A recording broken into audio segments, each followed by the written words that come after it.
Allah'ın selamı, rahmeti, bereketi cümlemizin üzerine olsun. Değerli kardeşler, bizler 4 yardım kuruluşu olarak şu anda Suriye'de Babül Hava denilen sınır kapısındayız. Ve inşallah birazdan 4 yardım kuruluşu olarak Et-Taribe, oradan da Cinderes'e, depremzede kardeşlerimize yardımlarımızı ulaştıracağız.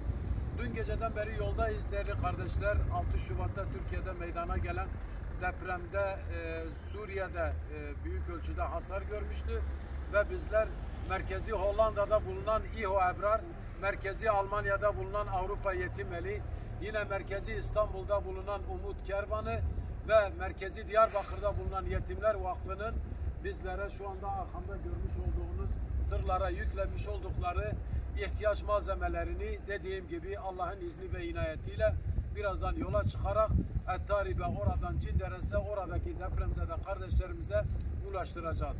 Buradan tabii ki bu konuda elini taşın altına koyan, özellikle Avrupa'dan ta binlerce kilometre uzaktan oradan elini taşın altına koyup bu depremzede kardeşlerimize maddi anlamda yardımlarını gönderen o Avrupalı kardeşlerimize buradan en halisane, en samimi duygularla sevgilerimizi, selamlarımızı, hürmetlerimizi gönderiyoruz.